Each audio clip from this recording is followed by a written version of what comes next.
Echoes of Empire, a channel that explores world history through dramatic storytelling. Welcome to Echoes of Empire, a channel where history's grandest dramas come to life through timeless storytelling and evocative narration. Here, we journey through the rise and fall of great civilizations, bringing the sweep of centuries right to your ears. If tales of vanished empires and forgotten kings captivate you, remember to like and subscribe to support more journeys into our shared past. In this video, we unravel the fate of the Austro Hungarian Empire realm of palaces, traditions, and hidden fault lines.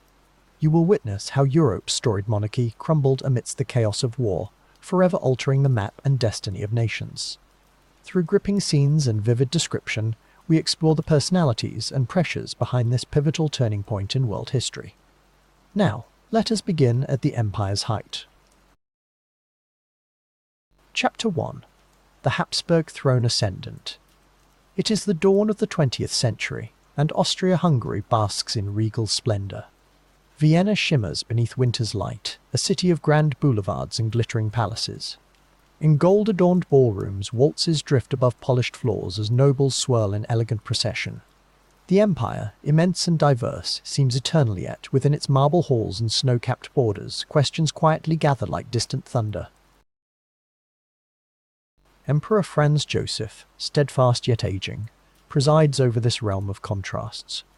For nearly 7 decades, he has been the empire's pillar, a living symbol of order, tradition, and continuity. Yet the surface calm hides deeper strains. Countless nations and languages pulse beneath the imperial banners, each carrying hopes and grievances.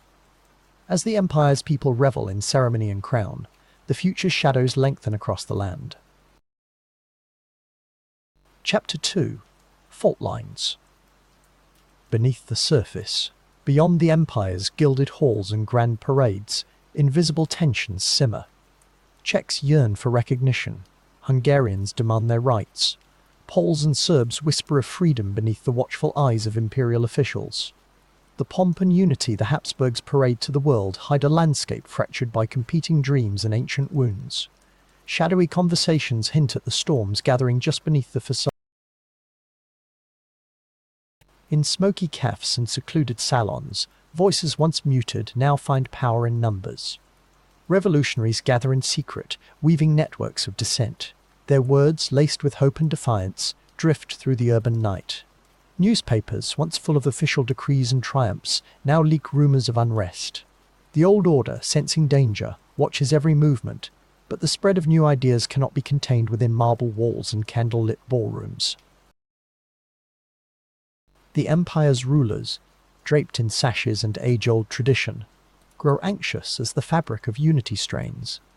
They tighten laws, silence agitators, and announce reforms designed to appease restless provinces. But each gesture is met with suspicion.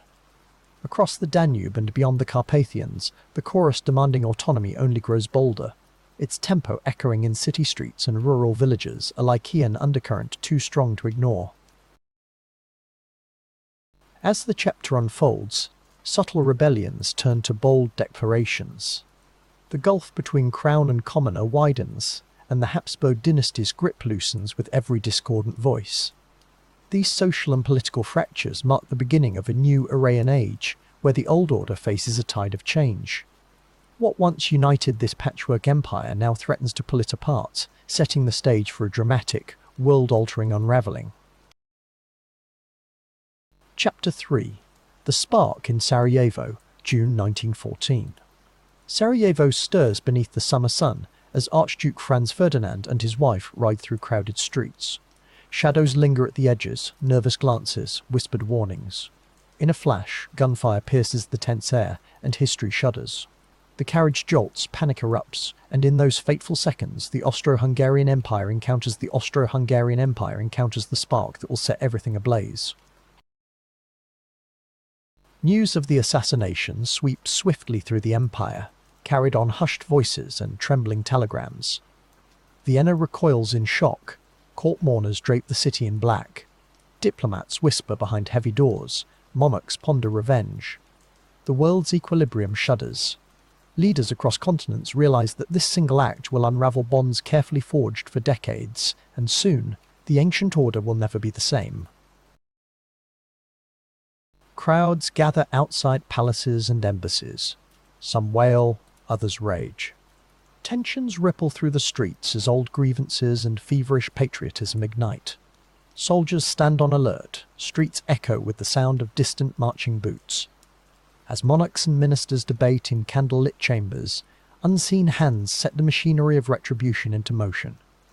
The empire trembles, teetering between fury and despair as the fuse is lit.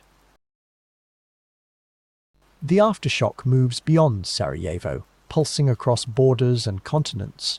Alliances fray, telegrams fly. Mobilization orders are whispered and then shouted, uniforms pressed, rifles polished.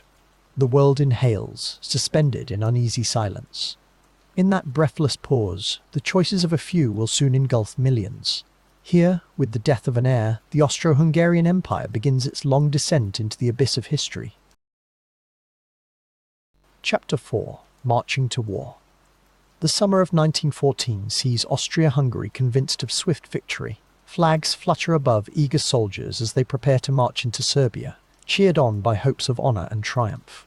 The air hums with confidence, old generals map triumphs on distant tables, and uniforms gleam in the sunlight.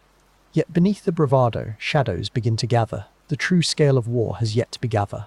The true scale of war has yet to be revealed. Austria. Hungarian regiments snake through winding mountain passes, their footsteps echoing off ancient stones.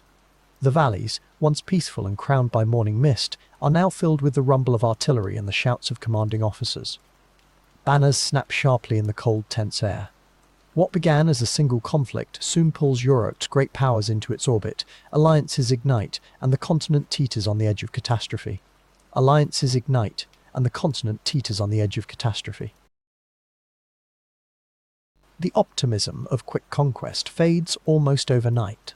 Russian armies advance across distant plains. German steel wheels turn toward war, and the empire's soldiers confront fog and confusion at every turn. The reality of modern warfare is nothing like the parades. Trenches deepen, and supply lines stretch thin. Letters home grow sombre. Each day, the gravity of the struggle becomes more evident, and the soldiers sense the darkness ahead. By autumn, the empire's hopes lie splintered on rocky hillsides and muddy fields. Tales of heroism give way to the grinding misery of war. The losses mount with every campaign. The people of Austria-Hungary, once rallied by martial glory, now listen in dread for news from the front. It is clear now that the fate of the empire is bound to the coming storm, and the world will never be the same again. Chapter 5. Stalemate and Suffering. Rain and relentless shell fire have churned rich farmlands into fields of endless mud. Across Europe, barbed wire hems in ragged armies as the lines barely move. Villages once alive with laughter now echo with silence and shattered beams. Life at the front is frozen in waiting, every dawn revealing another night of loss. Soldiers, peasants and noblesmen are spared from the empire's unravelling sorrow. Behind the front lines, hope grows thin, as food becomes precious and hunger gnaws at every social class.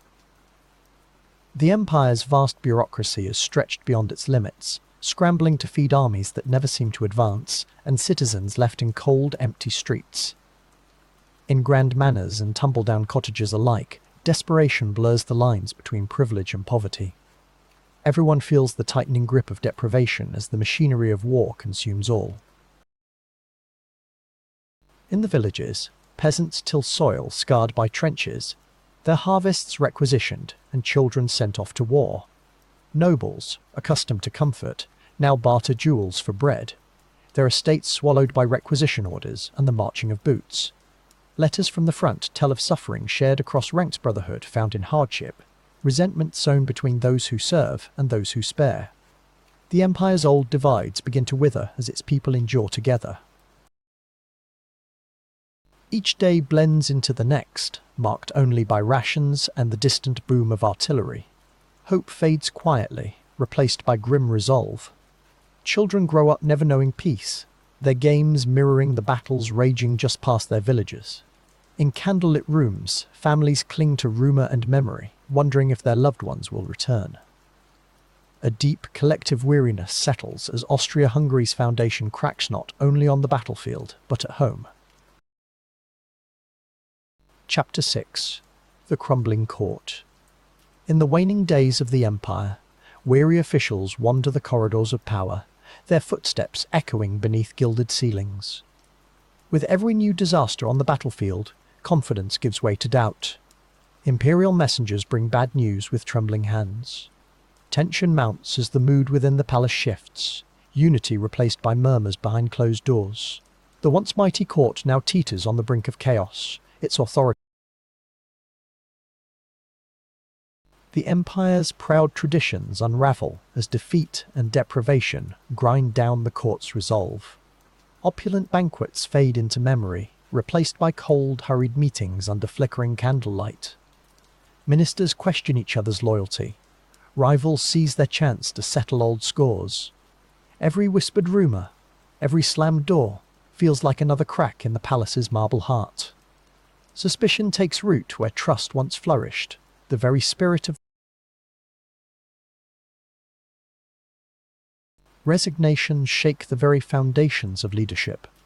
Trusted ministers depart in silence, some fleeing disgrace, others despairing at the empire's fate. Generals, once united behind the emperor, now openly argue amidst the turmoil, blaming each other for lost battles. The emperor himself grows frailer, his once commanding presence diminished in anxious meetings. Around him swells a storm of counsel and criticism, while disorder spreads from the throne to every corner of the court. Authority, so carefully stitched over centuries, begins to unravel before anxious eyes.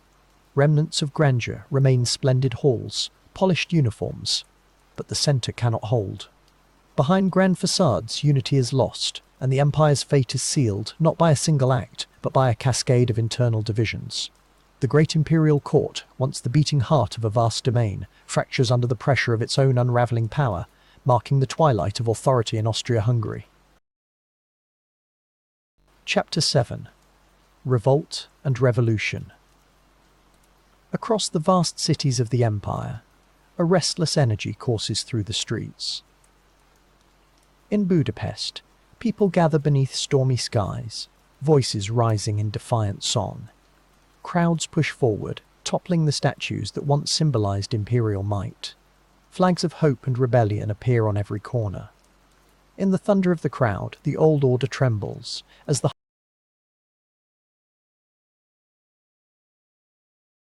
train stations become battlegrounds of change, their platforms teeming with men and women who demand a new future. Swift and determined, the revolutionaries seize the rails, cutting the iron arteries that once fed the empire's unity.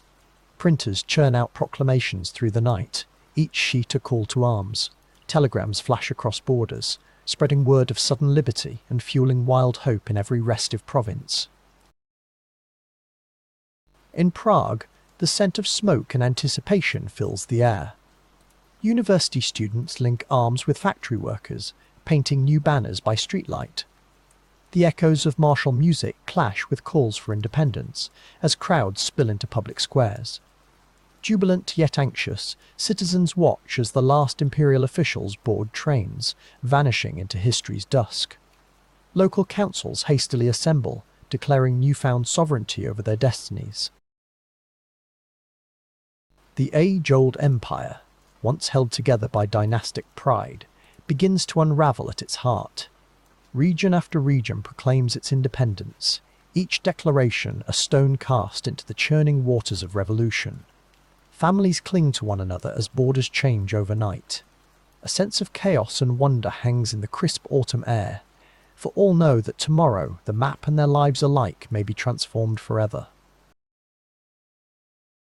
Chapter 8. The Treaty and the Aftermath. The guns have finally quieted, and across battered Europe, the old order crumbles. Leaders and diplomats gather at Versailles, burdened by the immense task before them. With each signature, ancient borders vanish and new nations are born. The weight of history hangs heavy in the air, as former provinces anxiously await what lies ahead in this age of uncertainty and transformation. With treaties inked and empires dissolved, the mighty Habsburg dynasty finds itself dethroned and scattered. Once rulers of vast realms, their legacy now sits in ruins, palaces echoing with silence. Crowns are set aside, replaced by loneliness and exile. The empire's children awaken to unfamiliar flags and foreign tongues, each morning marked by hesitation. Across Central Europe, hope mingles with worry as new identities tentatively take root. Where emperors once commanded and armies marched, diplomats now debate and borders shift. The peace at Versailles is uneasy, a patchwork of promises pressed urgently into parchment. Some hail the birth of self-determination, while others fear potential chaos and seeds of future conflict. The ink barely dries before questions arise. What truly endures after the treaties?